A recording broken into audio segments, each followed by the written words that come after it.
Assalamualaikum warahmatullahi wabarakatuh. Nama saya Andina Rahmasarita dari kelas 15 dan akan membacakan materi tentang peradaban Islam.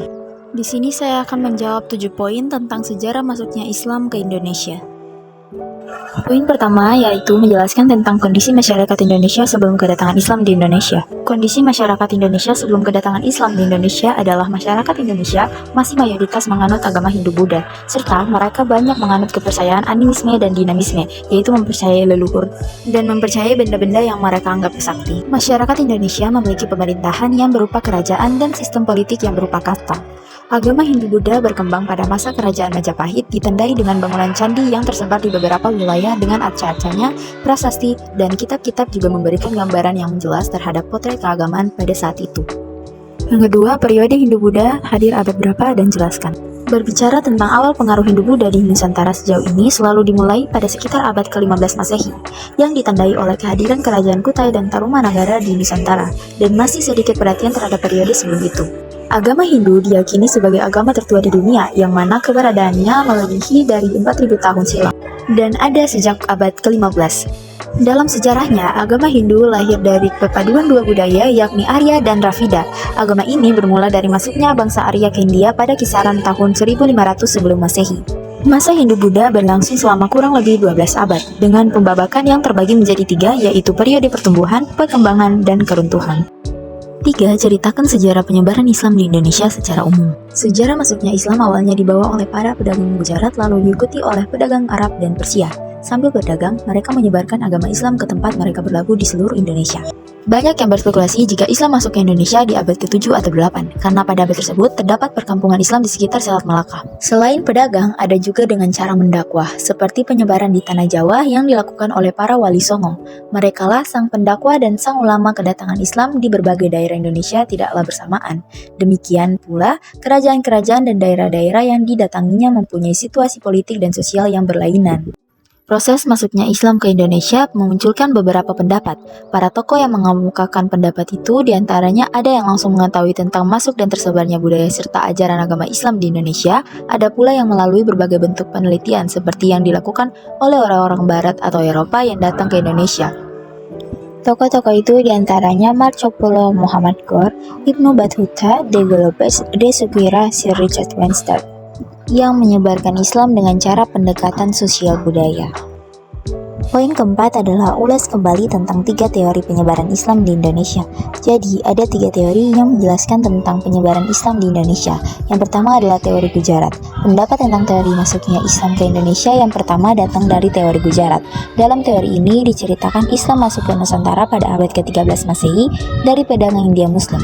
Ada juga teori Gujarat dari Makwete, di mana ia mengatakan bahwa agama Islam di tanah air berasal dari Gujarat berdasarkan bukti peninggalan artefak berupa batu nisan di Pasai, kawasan utara Sumatera pada 1428 Masehi.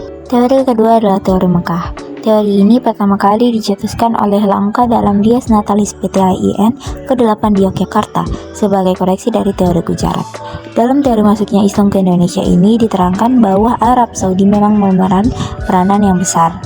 Teori ketiga adalah teori Persia. Teori masuknya Islam ke Indonesia terakhir adalah Persia yang diteruskan oleh Hussein Dazaz di Diningrat.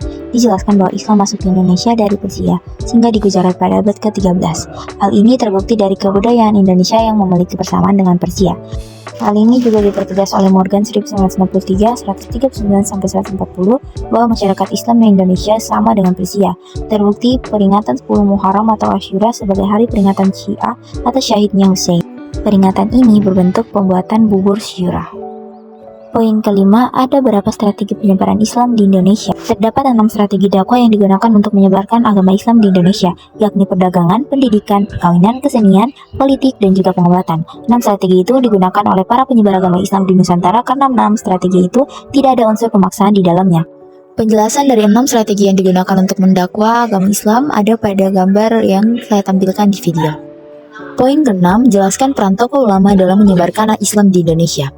Peran para tokoh ulama atau wali songo adalah mereka menjadi guru agama atau mubalik yang bertugas menyelarkan agama Islam dengan cara mendirikan masjid dan pondok pesantren, penasihat raja, bahkan ada yang sekaligus menjadi raja dan ahli siasat perang, menjadi panutan masyarakat atau tokoh agama, memberikan doa restu atau memimpin ibadah dan upacara. sebagai pengembang kebudayaan setempat yang disesuaikan dengan kebudayaan Islam. Di samping penjelasan itu, ada beberapa nama Wali Songo, yaitu 9 wali yang saya sebutkan di dalam video. Yang pertama Sunan Gresik, yang kedua Sunan Ampel, yang ketiga Sunan Bonang, yang keempat Sunan Giri, yang kelima Sunan Derajat, keenam Sunan Kalijaga, yang ketujuh Sunan Kudus, yang kedelapan Sunan Muria, dan kesembilan yang terakhir Sunan Gunung Jati. Poin ketujuh, apa manfaat dari mempelajari sejarah penyebaran Islam? Menurut pendapat saya sendiri, manfaat yang bisa kita dapat dari mempelajari sejarah penyebaran Islam adalah kita bisa mengetahui bagaimana agama kita ini masuk ke Indonesia dengan lebih terperinci dan bisa mengetahui kondisi masyarakat Indonesia sebelum adanya Islam. Selain itu juga, kita belajar dari para wali songo agar bisa menjadi pemuda yang tahu cara menyebarkan Islam di zaman sekarang ini. Karena jikalau pemuda sekarang tidak pandai dalam belajar menyebarkan agama ini, maka yang akan terjadi adalah orang zaman sekarang menjadi kurang keimanannya dalam diri. Sekian, terima kasih. Wassalamualaikum warahmatullahi wabarakatuh.